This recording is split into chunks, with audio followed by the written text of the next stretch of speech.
Hello दोस्तों, आपके अपने यूट्यूब चैनल स्टडीज जंक्शन में आपका स्वागत है। तो चलिए आज की क्लास हम स्टार्ट करते हैं। आज का टॉपिक होने वाला है आपका एक्सक्रीटरी सिस्टम, उत्सर्जी तंत्र। उत्सर्जी तंत्र क्या होता है दोस्तों, इसके बारे में समझते हैं। दोस्तों, हमने पोषण वाले टॉपिक में प्रोटीन के बारे में आपको बताया था कि प्रोटीन क्या होता है। तो प्रोटीन हमारा शरीर वर्धक होता है, मतलब शरीर निर्माण में सहयोगी होता है। और दोस्तों, प्रोटीन के अंतर्गत हमें क्या मिलता है, तो कार्बन, हाइड्रोजन, ऑक्सीजन और नाइट्रोजन, ये हमें प्राप्त होते हैं।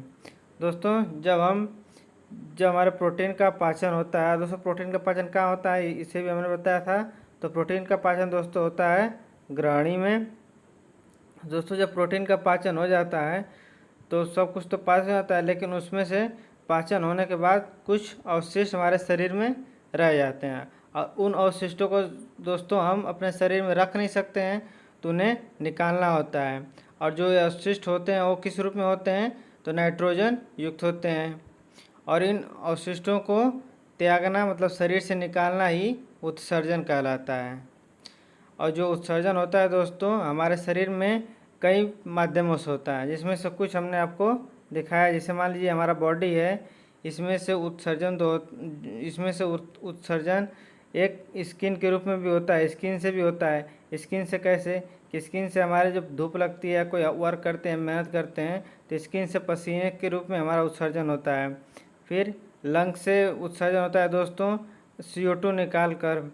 उसके बाद यूरिन से हमारा उत्सर्जन होता है, मूत्र को निकाल कर। और दोस्तों, आँख से भी हमारा उत्सर्जन होता है, आंसू निकाल कर। जब कोई आपका दिल तोड़ दे तो जब आप रोएंगे जो आंसू निकलेगा दोस्तों, वो होगा उत्सर्जन। नेक्स्ट देखते हैं दोस्तों, टाइप। दोस्तों, हम आपको बता दें कि कुछ प्राणियों या मतलब अपने मनुष्य, जीव जंतु जो भी हैं, तो दोस्तों इन सभी का अपना एक अलग माध्यम है उत्सर्जन का, मतलब मल त्यागने का। जैसे कि हम लोग क्या करते हैं, मनुष्य हैं तो हम लोग यूरिया त्याग देते हैं। जो कीट पक्षी हैं तो क्या त्यागते हैं, तो यूरिक अम्ल त्यागते हैं। जो अन्य जलीय जीव जानवर हैं वो क्या त्यागते हैं दोस्तों, वो अमोनिया को त्यागते हैं। तो कुछ जानवर जलीय जीव जो भी हैं वो 3 प्रकार में बटे हुए हैं, और तीनों प्रकार निम्नवत है। पहला है अमोनोटेलिक, दूसरा यूरोकोटेलिक और तीसरा यूरियोटेलिक। अमोनोटेलिक का मतलब दोस्तों, जो अमोनिया का उत्सर्जन करते हैं उन्हें अमोनोटेलिक करते हैं। अमोने से आप याद रखेंगे कि जो अमोनिया का उत्सर्जन करते हैं उन्हें अमोनोटेलिक कहते हैं। जो यूरिक का उत्सर्जन करते हैं उसे यूरिकोटेलिक कहते हैं। और दोस्तों, जो यूरिया का उत्सर्जन करते हैं उन्हें यूरियोटेलिक कहते हैं। चलिए दोस्तों आगे देखते हैं।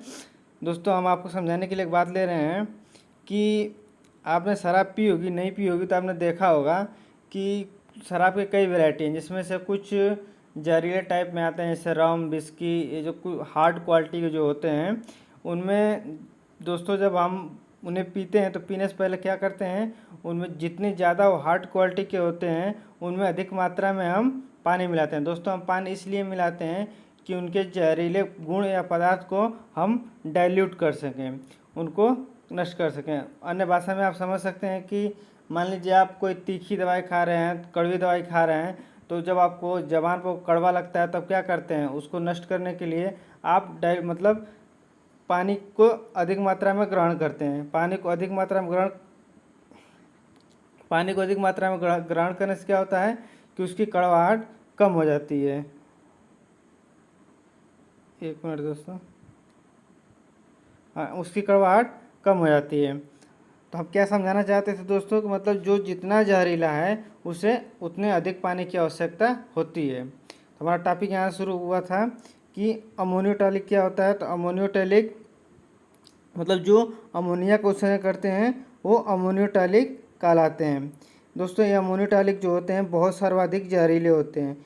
चूँकि ये सर्वाधिक जहरीले होते हैं तो हम ये आपको बताएं कि जो जितना जहरीला होगा उसको उतने पानी की आवश्यकता है। मतलब ये जो सर्वाधिक जहरीले होते हैं इनकी पानी की आवश्यकता अधिक होती है। जब पानी की आवश्यकता सब अधिक होगी, इसका मतलब जाहिर सी बात, जब ज़्यादा पानी चाहिए तो ज़्यादा मतलब ये लोग कहाँ रहेंगे, ये लोग पानी में ही रहेंगे। तो इनको हम याद रख सकते हैं, ये जो पाए जाते हैं ये जलीय जीव में ही होते हैं। अमोनोटेलिक कौन होते हैं, तो अमोनोटेलिक जलीय जीव होते हैं और ये अमोनिया का उत्सर्जन करते हैं। दूसरा दोस्तों देखते हैं यूरिकोटोलिक। यूरिकोटोलिक क्या होता है, जो यूरिक अम्ल का उत्सर्जन करते हैं। दोस्तों इन्हें पानी की आवश्यकता कम होती है, पानी की आवश्यकता कम होती है दोस्तों, इसका मतलब ये जहरीले नहीं होते हैं। आप पक्षी, सरीसृप, कीड़े मकोड़ों, छिपकली आदि को देखे होंगे, ये क्या करते हैं, मूत्र विसर्जन नहीं करते। मूत्र विसर्जन नहीं करते इसका मतलब क्या है, उनके शरीर में पानी नहीं है। ये लोग पानी बहुत ही कम मात्रा में लेते हैं, ना के बराबर लेते हैं। इसीलिए इनका आप बीट देखते हैं, बीट मतलब इनकी जो लैट्रिन जो होती है वो पेस्ट के फार्म में होती है। ये लोग, इनको आप टॉयलेट कभी सुसु करते हुए नहीं देखे होंगे, ये लोग केवल बीट करते हैं। मतलब आप आपके शर्ट पर कभी आप ध्यान दिए होंगे, पेड़ के नीचे बैठे हैं, खड़े हैं, जो भी कर रहे हैं, तो चिड़िया आदि टिल्ट कर देती है, बीट कर देती है, तो पेस्ट के एक रूप में होता है। इसका क्या मतलब, वो सुसु नहीं करते हैं, उनका जो लेटरिन होता है उसी के रूप में जो निकलना रहता है वो पानी निकल जाता है। तो इनकी पानी की आवश्यकता कम होती है। तो इससे आप क्या याद रख सकते हैं कि जो पक्षी और सरीसृप होते हैं उनको पानी की आवश्यकता कम होती है। और यूरिकोटेलिक में यूरिक अम्ल का वे उत्सर्जन करते हैं। नेक्स्ट देखते हैं दोस्तों यूरोटेलिक। यूरोटेलिक में यूरिया का उत्सर्जन करते हैं जो स्तनधारी होते हैं, इसमें हम लोग आ जाएंगे दोस्तों। नेक्स्ट देखते हैं दोस्तों यूरिया। यूरिया क्या होता है दोस्तों, दोस्तों आप जो यूरिया होता है, तो यूरिया का निर्माण लीवर में होता है, इसको आप ध्यान रखें। कुछ लोग दोस्तों समझते हैं कि यूरिया का निर्माण जो है वो किडनी में होता है। नहीं दोस्तों, जो यूरिया का निर्माण होता है, यूरिया का निर्माण जो होता है वो लीवर में होता है। और किडनी क्या करता है, किडनी दोस्तों यूरिया का उत्सर्जन करता है। किडनी उत्सर्जन करने का मार्ग है यूरिया का। और दोस्तों जो यूरिया होती है यह ऑर्निथन चक्र की से यूरिया बनता है। मतलब एक चक्र होता है जिसे ऑर्निथन कहते हैं। इस चक्र के माध्यम से ही यूरिया का निर्माण होता है। दोस्तों यदि हम टॉयलेट कर देते हैं या फिर आप पब्लिक टॉयलेट में जाएंगे, तो पब्लिक टॉयलेट में होता है कि कुछ लोग मतलब वहाँ पर एक तिछड़ी गंध पाई जाती है। वह तिछड़ी गंध आपको बर्दाश्त नहीं होता है, वह तिछड़ी गंध अमोनिया होती है दोस्तों।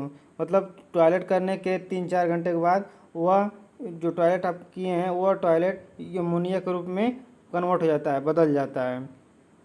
यूरिया का जो दोस्तों रासायनिक सूत्र होता है वो होता है NH2CO NH2। सर यूरिया को दोस्तों पहली बार प्रयोगशाला में एक होलर वैज्ञानिक थे, उनके द्वारा कार्बनिक यौगिक के रूप में तैयार किया गया था। यूरिया को सबसे पहले कार्बनिक पदार्थों को कब तैयार किया गया था दोस्तों, प्रयोगशाला में, ते वोलर के द्वारा किया गया था। नेक्स्ट देखते हैं दोस्तों किडनी।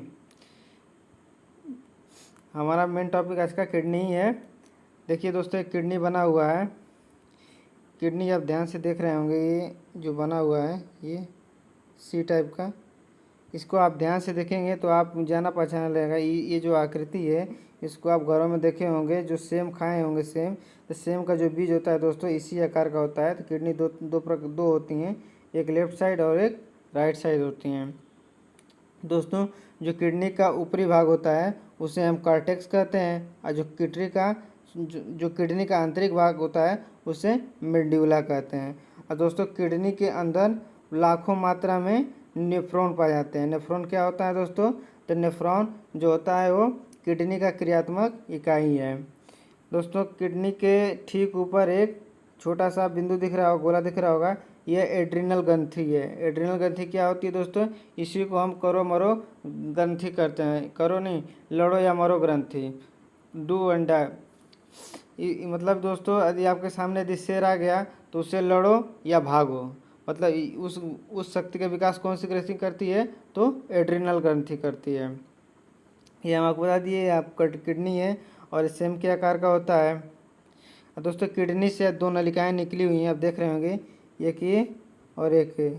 इनको दोस्तों कहते हैं यूरेटर यानी मूत्रवाहिनी। और ये मूत्रवाहिनी यहाँ आकर इकट्ठा हो रही है तो इसे हम कहते हैं मूत्राशय यानी यूरिन ब्लैडर। और यूरिन ब्लैडर से हमारा मूत्र मार्ग निकल जाता है, जिसे हम यूरेथ्रा मार्ग से निकल जाता है, ये यूरेथ्रा होता है। नेक्स्ट देखते हैं दोस्तों किडनी। किडनी क्या होती है? तो किडनी का स्टडी क्या कहलाता है दोस्तों? किडनी का स्टडी कहलाता है नेफ्रोलॉजी। किडनी की आकार कैसी होती है दोस्तों? हम आपको अभी ऊपर बताएं कि सेम के बीज की तरह किडनी का आकार होता है। और किडनी का क्रियात्मक इकाई क्या होता है दोस्तों? अभी पता है किडनी का क्रियात्मक इकाई नेफ्रॉन होता है। दोस्तों हम पहले टॉपिक में जब हम सेल पढ़ रहे थे तो उस समय आपको बताया कि जो बॉडी हमारी होती है तो बॉडी की क्रियात्मक इकाई क्या होती है दोस्तों? तो बॉडी की क्रियात्मक इकाई हमारी सेल होती है। और दोस्तों कल ही हमने पढ़ा था कि लंग्स का क्रियात्मक इकाई क्या होता है दोस्तों? श्वसन तंत्र का क्रियात्मक इकाई क्या होता है? तो श्वसन तंत्र का क्रियात्मक इकाई होता है कूपिका, एल्बुलाई। नेक्स्ट देखते हैं दोस्तों किडनी का कार्य क्या होता है? दोस्तों किडनी के दो कार्य हैं। पहला ब्लड का फिल्टरेशन करना, ब्लड का फिल्टर करना, और दूसरा रीअब्जर्वेशन करना, पुनः अवशोषण करना। ये पुनः अवशोषण अभी आपको नीचे बताते हैं दोस्तों क्या होता है। दोस्तों किडनी का कार्य होता है फिल्ट्रेशन और रक्त का शुद्धिकरण। रक्त के शुद्धिकरण से एक आप नोट याद रखिएगा कि रक्त का पंप कौन करता है दोस्तों? रक्त को पंप कौन करता है? तो हार्ट करता है। रक्त में जब हम O2 मिला देंगे तो क्या होगा? लंग्स हो जाएगा। नहीं, रक्त में O2 को कौन मिलाता है? तो लंग्स मिलाता है। और रक्त को कौन छानता है दोस्तों? तो किडनी छानता है। नेक्स्ट देखते हैं दोस्तों, ये ऊपर हमने आपको मतलब बताया कि किडनी जो है सी आकार की, एक मिनट, ये जो सी आकार टाइप का ये जो किडनी बना हुआ है दोस्तों, इसके अंदर लाखों मात्रा में न्यूरॉन पाए जाते हैं। अब इस लाखों मात्रा में नेफ्रॉन पाए जाते हैं, न्यूरॉन नहीं दोस्तों, लाखों मात्रा में नेफ्रॉन पाए जाते हैं। अब इन लाखों नेफ्रॉन में से हम एक नेफ्रॉन को लेते हैं दोस्तों। ये हमने ये जो पूरी संरचना दिख रही है दोस्तों आपको, पूरी संरचना वो केवल एक नेफ्रॉन की है, जबकि हमारे शरीर में किडनी में लाखों नेफ्रॉन पाए जाते हैं। तो ये एक नेफ्रॉन की संरचना देखते हैं दोस्तों आप देख रहे होंगे यहाँ पर कि जो ये काला काला दिख रहा है आपको, ये रक्त वाहिकाएँ हैं दोस्तों, मतलब इकट्ठा हुआ ब्लड है हमारे शरीर का, इसे हम कहते हैं ग्लोमेरुलस कहते हैं। जो इकट्ठा हुआ ब्लड है यानी रक्त वाहिकाएँ हैं, इसे हम ग्लोमेरुलस कहते हैं दोस्तों। इस ग्लोमेरुलस से जो हमारे शरीर की मतलब जो शरीर में ब्लड में कुछ मैग्नीशियम होता है, सोडियम होता है और पानी होता है, अन्य पदार्थ होते हैं जली, वो क्या करते हैं, उनका जो फिल्ट्रेशन हो जाता है। अभी आप पीछे बताए हैं कि किडनी क्या करता है? फिल्ट्रेशन, पहला काम फिल्ट्रेशन करता है और पुनः अवशोषण करता है। तो पहला काम फिल्ट्रेशन का यहाँ पर हो जाता है, क्या कहते हैं, ग्लोमेरुलस के पास हो जाता है। और ग्लोमेरुलस जब फिल्ट्रेशन हो जाता है दोस्तों तो अंदर क्या पहुँच जाता है? सोडियम, मैग्नीशियम, जल, ये सब पहुँच जाते हैं। तो जब ये पहुँच जाते हैं तो यहाँ पर एक क्रिया होती है जो कहलाती है बोमस इम्प्यूट। बोमस इम्प्यूट क्या करती है? बोमस इम्प्यूट क्या करती है कि जो हमारे अंदर मतलब इसके अंदर मैग्नीशियम, सोडियम इत्यादि आए हुए हैं, इनमें से जो बेहतरीन मतलब अच्छे चीज़ें जो हमारे शरीर को लाभदायक देते हैं, जैसे मैग्नीशियम, सोडियम मतलब आयरन, इनको क्या करता है, ये क्या करता है? अवशोषण कर देता है, मतलब वापस भेज देता है शरीर के लिए, क्योंकि ये लाभदायक होता है तो इन्हें वापस भेज देता है। फिर दोस्तों यहाँ से हमारा फिर जल चला आता है, क्योंकि जो पदार्थ हैं वो तो चले गए, अवशोषण हो गया उनका। फिर अवशिष्ट में से फिर जल आ जाता है नीचे, और नीचे अब यहाँ से जो ये वाला पार्ट देख रहे हैं दोस्तों, यहाँ से ये वाला पार्ट देख रहे हैं दोस्तों, ये इसे हम हेनेले लूप कहते हैं। इस हेनेले लूप में क्या होता है दोस्तों कि हमारे शरीर का जो इकट्ठा एक्स्ट्रा अत्यधिक जल होता है, वहाँ इस जल का अवशोषण होता है दोस्तों। ध्यान दीजिए, यहाँ पर हमने क्या किया है ऊपर कि यहाँ पर अवशोषण हुआ है पदार्थों का, सोडियम मैग्नीशियम का, और यहाँ पर दोस्तों अवशोषण किसका हो रहा है? जल का अवशोषण हो रहा है। मतलब यहाँ पर एक अवशोषण यहाँ हुआ था और दूसरा अवशोषण यहाँ, और ये पुनः अवशोषण हो गया। तो मतलब किडनी का कार्य क्या होता है? एक ब्लड ऑफ फिल्टरेशन जो ग्लोमेरुलस के पास हुआ है, और दूसरा पुनः अवशोषण हेनेले लूप के पास हो रहा है। उसके बाद दोस्तों हमारा वेस्ट फालतू यूरिन हमारा निकल जाता है।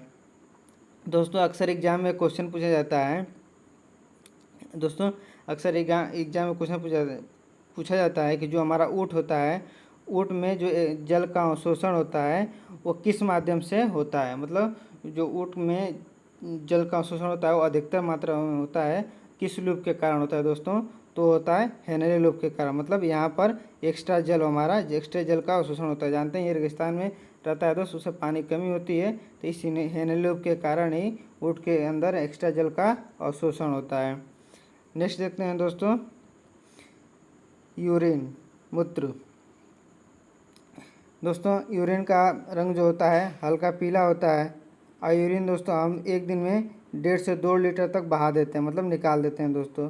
और यूरिन का रंग यूरोक्रोम के कारण ही पीला होता है। दोस्तों हम आपको यूरिन उसमें याद दिलाए थे, हरित लवक वाले चैप्टर में हम आपको बताए थे कि यूरी से आप यूरोक्रोम याद रखेंगे, यूरोक्रोम के कारण ही आपके यूरिन का रंग पीला होता है। दोस्तों यूरिन का जो गंध होता है तीक्ष्ण होता है, किस कारण? अमोनिया के कारण होता है। इसको आप पब्लिक टॉयलेट में भरपूर देख सकते हैं। दोस्तों जो यूरिन होता है, यूरिन में 95% जल होता है, और उसमें से 2 से 2.5% तक यूरिया होता है, और 2 से 2.5% अन्य कार्बन डाइऑक्साइड ईटीसी अन्य तत्व होते हैं दोस्तों। और जो हमारा मूत्र है वो उसका पीएच मान कितना है दोस्तों? 4.8 होता है। वो हल्का अम्लीय होता है, हल्का अम्लीय होता है दोस्तों। नेक्स्ट देखते हैं दोस्तों, किडनी से कुछ रोग होते हैं, किडनी के कारण उनको क्या रोग प्रभावित करते हैं, कैसे देखते हैं। इससे पहला गठिया। गठिया दोस्तों अक्सर बुढ़ापे में देखने को मिलता है। इसमें क्या होता है कि जो हमारे जॉइंट शरीर में घुटने, कोहनी आदि में यूरिक अम्ल के जमा हो जाने के कारण गठिया रोग का जन्म होता है। किडनी, पथरी दोस्तों कैल्शियम ऑक्जेलेट के कारण होता है। आप देखते हैं कि डॉक्टर क्या कहता है कि टमाटर, मिर्चा, बैगन आदि के जो बीज होते हैं उन्हें नहीं खाना चाहिए। क्यों दोस्तों? क्योंकि उन बीजों में ये ऑक्जेलेट पाया जाता है, इस कारण दोस्तों। नेक्स्ट देखते हैं डायलिसिस। डायलिसिस क्या होता है? तो दोस्तों जिनका मतलब यदि आपके पास 2 किडनी है, अभी आपको बताए हैं दो किडनी बताए हैं दोस्तों, तो आदि आपकी एक किडनी खराब हो गई है, एक किडनी आपके पास शेष है, तो आप ठीक है, कोई दिक्कत नहीं है, आप कर सकते हैं, हार्ट काम नहीं करेंगे। लेकिन दोस्तों यदि आपकी दोनों किडनी बाई डिफ़ॉल्ट यदि खराब हो जाती है तो उस समय डायलिसिस किया जाता है दोस्तों। डायलिसिस में क्या होता है कि किडनी के खराब होने पर रक्त का फिल्ट्रेशन होता है। अब फिल्ट्रेशन करने के बाद फिल्ट्रेशन करने की क्रिया ही डायलिसिस कहलाती है। इसको आप देखिए, क्या ये आप हैं दोस्तों, और ये मशीन है। आपने ब्लड निकाला और यहाँ दे दिए, क्रिया हो रही है, यहाँ ब्लड फिल्ट्रेशन हो रहा है, यहाँ पर ब्लड फिल्टर हो गया। अब इस ब्लड फिल्टर को अंदर आपके डाइल्यूट कर दिया जाएगा। एक क्रिया आपकी डायलिसिस कहलाती है।